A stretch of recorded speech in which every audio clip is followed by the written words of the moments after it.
Marilah kita memuliakan Tuhan Allah kita dengan menyanyi Kidung Jemaat nomor 4, Hai mari sembah.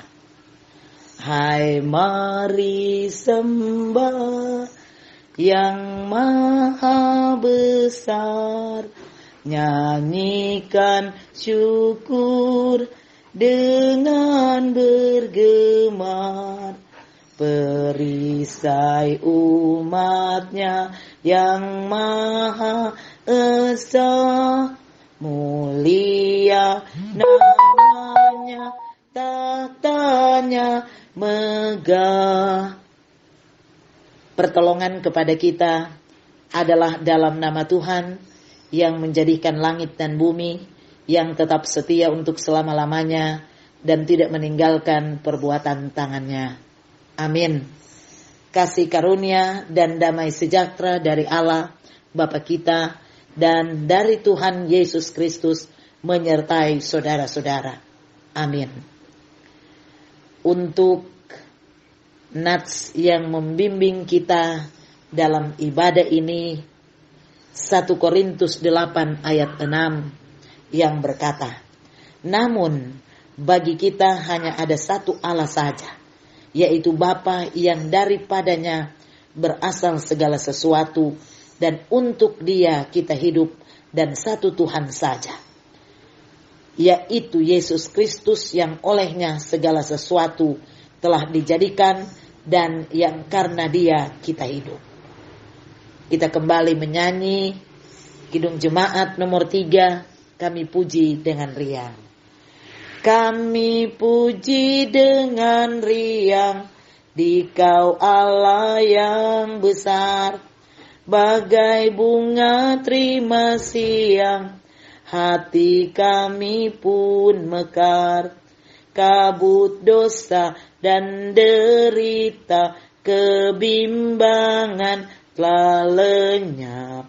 Sumber suka yang abadi, beri sinarmu menyerap. Mari kita merendahkan diri di hadapan Tuhan Allah kita dan mengaku dosa kita kepadanya. Kita berdoa. Bapa di dalam sorga, kami mengaku bahwa kami telah berdosa terhadap Engkau dan sesama kami. Kami telah berjalan di dalam kegelapan lebih daripada di dalam terang-Mu. Kami menyebutkan nama Kristus, tetapi kami tidak meninggalkan kesalahan kami. Karena itu, dengan penuh penyesalan, kami berseru kepadamu, ya Tuhan, kasihanilah kami orang berdosa ini, ampunilah dan sucikanlah kami oleh kuasa Roh Kudus, hidupkanlah perasaan hati kami, dan berilah supaya kami dapat beribadah kepadamu dengan hidup yang baru, untuk kemuliaan nama-Mu. Dalam nama Yesus, penebus dosa kami berdoa. Amin. Mari menyanyi Kidung Jemaat nomor 29, di muka Tuhan Yesus. Di muka Tuhan Yesus, betapa hina diriku, ku bawa dosa-dosaku di muka Tuhan Yesus. Saudara-saudara, jika seorang berbuat dosa, kita mempunyai seorang pengantara pada Bapa, yaitu Yesus Kristus yang adil. Ia adalah pendamaian untuk segala dosa kita, dan bukan untuk dosa kita saja, tetapi juga dosa seluruh dunia. Percayalah kepada Injil ini dan hiduplah dalam damai sejahtera. Agunglah kasih Allahku. Agunglah kasih Allahku, tiada yang setaranya. Neraka dapat direngku, Kartika pun tergapailah. Karena kasih-Nya agunglah, Sang Putra menjelma. Dia mencari yang sesat dan diampuninya. Oh kasih Allah agunglah, tiada bandingnya. Kekal teguh dan mulia, dijunjung umatnya.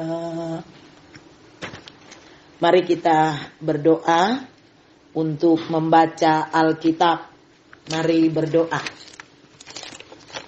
Dalam ibadah Aras Pemuda di saat ini ya Tuhan, kami datang lagi untuk memohon kepadamu supaya kiranya Roh Kudus Tuhan senantiasa datang menguasai hati dan pikiran kami. Karena kami sangat merindukan firman-Mu. Karena firman-Mu adalah pelita bagi kaki kami dan terang pada jalan kami. Terangilah hati dan pikiran kami Bapa dengan Roh Kudus, agar kami mengerti serta melakukannya dalam hidup kami. Kami berdoa. Amin. Marilah membaca Alkitab. Firman Tuhan ini terambil dalam Kisah Para Rasul pasal 5 ayat 1 sampai dengan ayat 11. Kisah Para Rasul pasal 5 ayat 1 sampai ayat 11. Demikian firman Tuhan ditulis begini. Ananias dan Safira. Ada seorang lain yang bernama Ananias. Ia beserta istrinya Safira menjual sebidang tanah. Dengan setahu istrinya, ia menahan sebagian dari hasil penjualan itu dan sebagian lain dibawa dan diletakkannya di depan kaki rasul-rasul. Tetapi Petrus berkata, Ananias, mengapa hatimu dikuasai iblis sehingga engkau mendustai Roh Kudus dan menahan sebagian dari hasil penjualan tanah itu? Selama tanah itu tidak dijual, bukankah itu tetap kepunyaanmu? Dan setelah dijual, bukankah hasilnya itu tetap dalam kuasamu? Mengapa engkau merencanakan perbuatan itu dalam hatimu? Engkau bukan mendustai manusia, tetapi mendustai Allah. Ketika mendengar perkataan itu, rebahlah Ananias dan putuslah nyawanya. Maka sangatlah ketakutan semua orang yang mendengar hal itu. Lalu datanglah beberapa orang muda. Mereka menapani mayat itu, mengusungnya keluar dan pergi menguburnya. Kira-kira 3 jam kemudian masuklah istri Ananias, tetapi ia tidak tahu apa yang telah terjadi. Kata Petrus kepadanya, katakanlah kepadaku, dengan harga sekian tanah itu kamu jual? Jawab perempuan itu, betul sekian.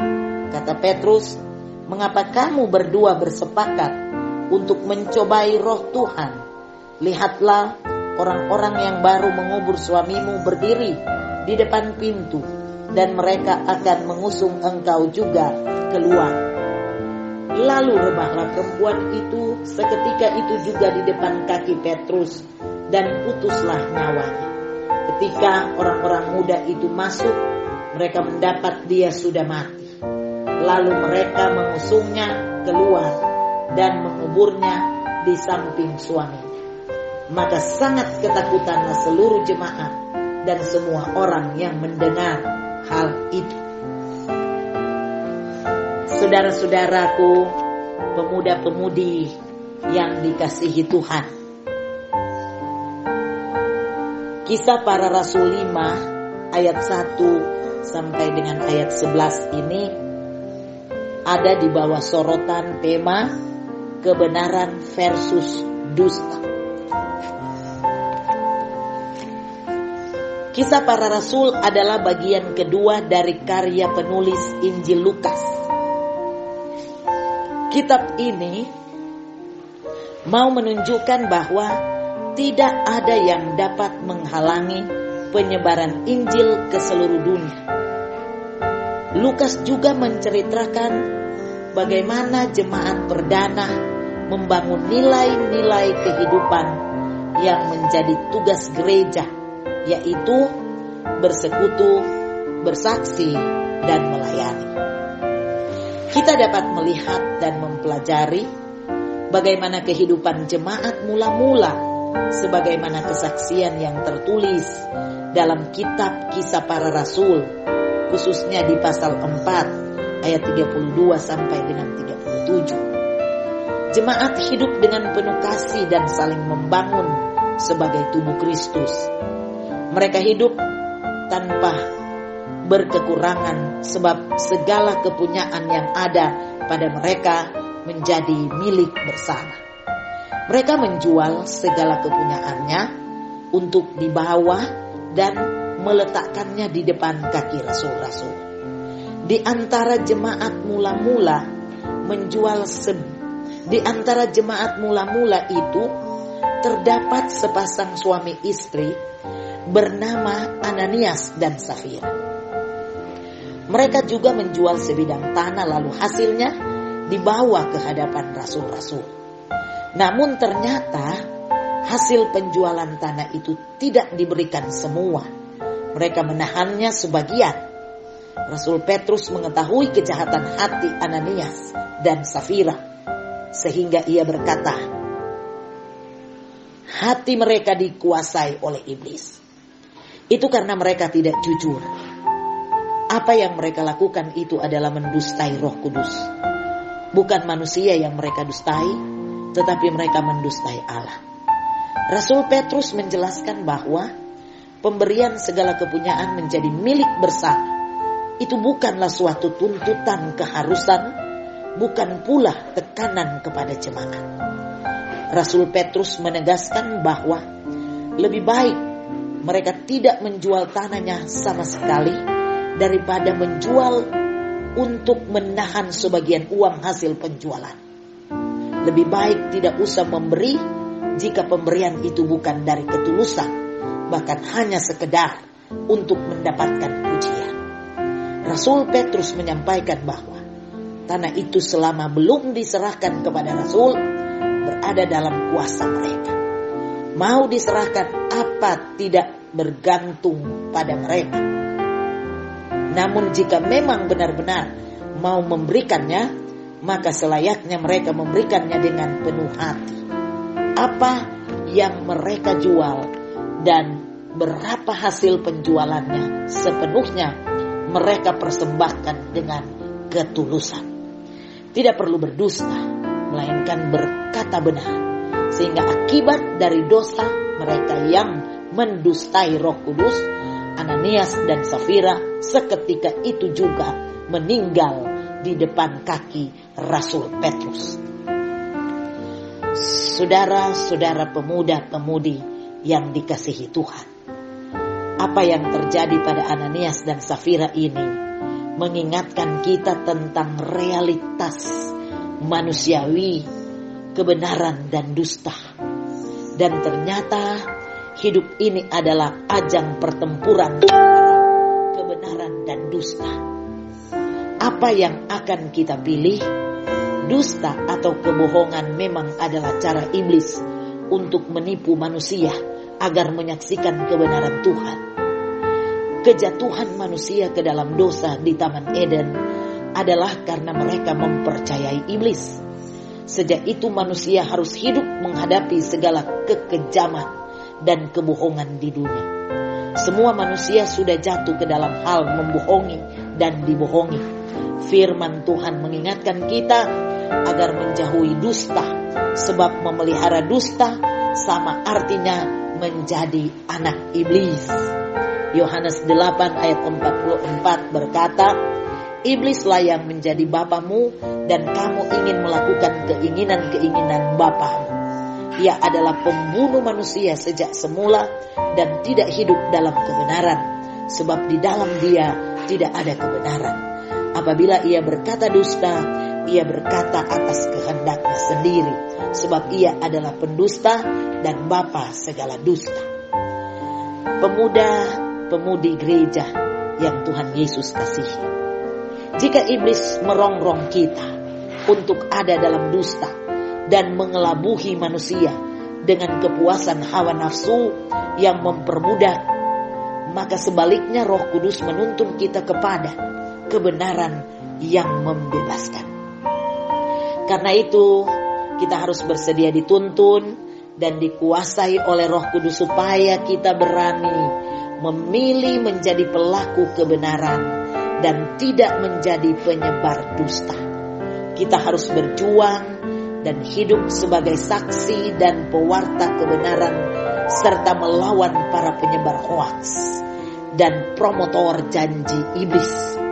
Hidup dalam roh adalah perjuangan terus-menerus sebagai saksi kebenaran, melawan sekutu iblis yang terus mengakali serta menyesatkan banyak orang dengan kebohongan atau dusta. Jangan lupa, setan bapa para pendusta menyebar hoaks yang merusak dan menjerumuskan manusia dalam permusuhan dan dosa mematikan. Ingatlah pemuda dan pemudi gereja, Roh Kudus menuntun kepada kebenaran yang membebaskan dan membawa hidup bersama Allah dan sesama. Karena itu, berikan hati kita kepada Allah seutuhnya. Kasihilah Ia dengan segenap hati dan kita akan dimampukan untuk memilih kebenaran dan bukan dusta. Tuhan Yesus memberkati pemuda-pemudi gereja di zaman dengan situasi dan kondisi yang sulit ini. Percaya Tuhan akan beserta dengan kita kini dan sampai selama-lamanya. Amin. Saudara-saudara pemuda-pemudi yang dikasihi Tuhan, baiklah, kita akan memberi persembahan. Sambil memberi, sebelum memberi ada nats yang perlu kita camkan di dalam hati. Orang yang menabur sedikit akan menuai sedikit juga, dan orang yang menabur banyak akan menuai banyak juga. Hendaklah masing-masing memberi menurut kerelaan hatinya, jangan dengan sedih hati atau karena paksaan, sebab Allah mengasihi orang yang memberi dengan sukacita, dan Allah sanggup melimpahkan segala kasih karunia kepada kamu, supaya kamu senantiasa berkecukupan di dalam segala sesuatu dan malah berkelimpahan di dalam pelbagai kebajikan. Demikian nats persembahan sambil memberi. Mari sama-sama kita melakukan satu pujian.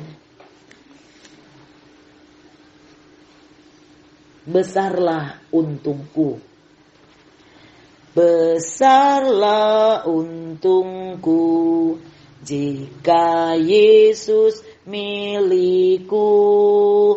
Bersuka jiwaku karena damai yang penuh. Meskipun angin keras, badai dunia menderu, tak goyah hatiku karena Yesus milikku. Benar, benar, besarlah untungku. Benar, benar, besarlah untungku. Benar, benar, besarlah untungku. Ketika Yesus sungguhlah tetap milikku. Mari kita berdoa. Allah, di dalam Yesus Kristus Tuhan dan Juru Selamat kami, Allah yang kami sembah di Kau melalui anak-Mu Yesus Kristus yang menuntun kami, menjaga dan memelihara kami, yang selalu memberkati hidup kami. Hingga sampai pada saat ini, kami pemuda Gemim Musafir boleh kembali lagi berada dalam persekutuan yang beribadah. Walaupun dalam situasi dan kondisi yang sementara diperhadapkan kepada kami, berada dalam gumul COVID-19, sehingga menjadikan kami tidak dapat beribadah secara langsung bertatap muka dalam satu tempat, tetapi dengan cara-cara yang kami lakukan ini, yang kami percaya pula bahwa cara-cara ini adalah yang tidak mengurangi kerinduan kami untuk beribadah kepada Tuhan, hati kami untuk menyembah Tuhan, beribadah dengan sungguh-sungguh kepada Tuhan, walaupun hanya lewat live streaming atau dengan pengeras suara atau alat pelantang suara, tapi juga dengan cara-cara yang lain yang dapat membuat kami semakin percaya bahwa dalam bentuk apapun persekutuan yang beribadah kepada Tuhan adalah yang tidak mengurangi rasa hormat kami untuk selalu mau datang beribadah kepada Tuhan. Terima kasih Tuhan, percayalah bahwa firman-Mu adalah yang akan menjadi pelita bagi kaki kami dan terang pada jalan kami. Sehingga kami percaya firman Tuhan akan menerangi hati dan pikiran kami dengan Roh Kudus, supaya dengan dapat mengerti firman Tuhan dan yang dapat melakukannya dalam hidup setiap hari selaku pemuda dan pemudi gereja. Kami percaya Tuhan, dengan segala tugas-tugas dan tanggung jawab kami, di tengah-tengah kesibukan kami sempatkan waktu kami selalu untuk selalu ada dalam persekutuan dengan Tuhan. Dan ini akan mengajak kami semua untuk selalu setia dalam memberlakukan apa yang menjadi kehendak Tuhan dalam hidup setiap kami. Berdoa untuk Penatua Pemuda Alfandi Aldo Parera. Tentunya di tengah-tengah kesibukan dia selaku Penatua, yang kemudian juga tidak terlepas dari tanggung jawabnya sebagai seorang mahasiswa, yang kemudian sementara berjuang untuk supaya kiranya Tuhan dapat mampukan dia menyelesaikan semua.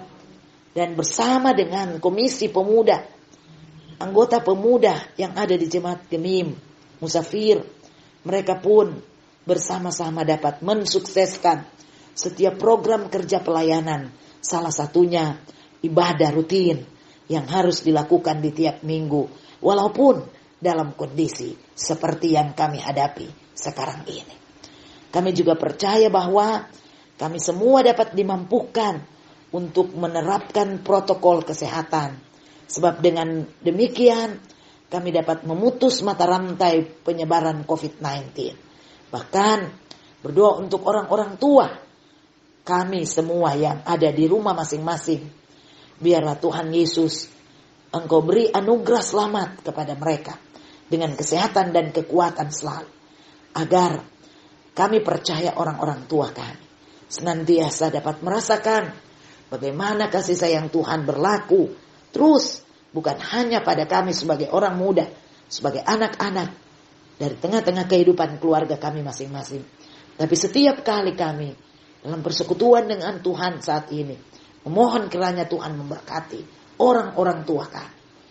Kepada mereka yang sakit, Tuhan sembuhkan, baik yang terpapar virus corona ataupun dengan sakit-sakit lainnya.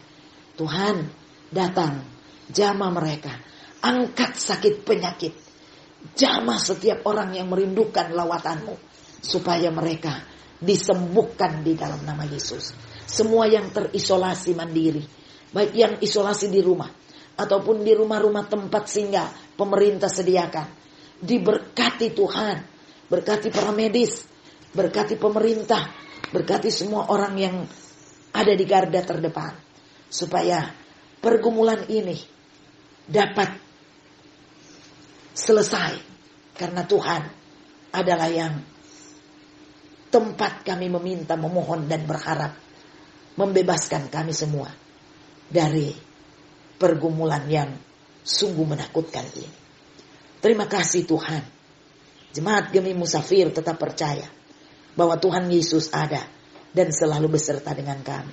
Selalu ada dan selalu beserta dengan pemuda gereja, remaja, anak sekolah minggu, bapak, ibu, dan semua yang terkasih yang ada di sini maupun di tempat-tempat yang terpisah. Untuk persembahan yang kami beri, kiranya dapat berguna terpakai untuk kemuliaan dan hormat akan nama Tuhan. Terima kasih Tuhan. Beri kami kesempatan untuk dapat menikmati kehidupan selanjutnya. Umur panjang Tuhan anugerahkan selalu bagi kami. Kepada orang-orang yang kami kasihi, selalu dianugerahkan umur panjang. Saudara, kakak, adik kami, orang tua, mama, papa, oma, opa kami, dan siapapun yang merindukan lawatan Tuhan, diberkati, diberikan kesempatan untuk kami dapat menikmati kehidupan bersama Tuhan di sini. Terima kasih Tuhan. Inilah yang menjadi pinta doa kami. Kami berdoa dan mengucap syukur kepada-Mu. Dalam nama Tuhan Yesus, kami berdoa. Amin. Diundang semua berdiri, karena ibadah kita akan segera usai. Dan karena itu, untuk nyanyian penutup, mari sama-sama kita menyanyi, kita harus membawa berita. Kita harus membawa berita pada dunia dalam gelap, tentang kebenaran dan kasih dan damai yang menetap, dan damai yang menetap. Karena gelap jadi remang pagi, dan remang jadi siang terang. Kuasa Kristus kan nyatalah, rahmani dan cemerlang. Terimalah berkat Tuhan dan pergilah dengan selamat. Tuhan memberkati dan melindungi saudara-saudara. Tuhan menyinari dengan wajah-Nya dan memberi saudara-saudara kasih karunia. Tuhan menghadapkan wajah-Nya kepada saudara-saudara dan memberi saudara-saudara damai sejahtera. Amin. Amin. Amin.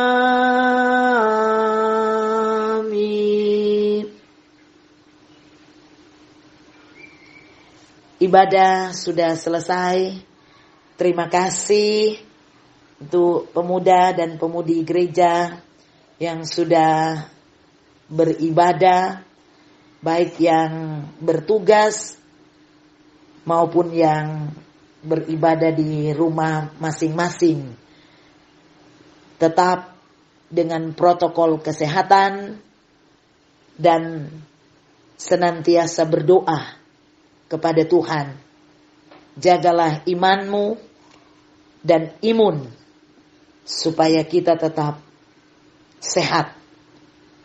Tuhan Yesus memberkati. Shalom, damai di hati.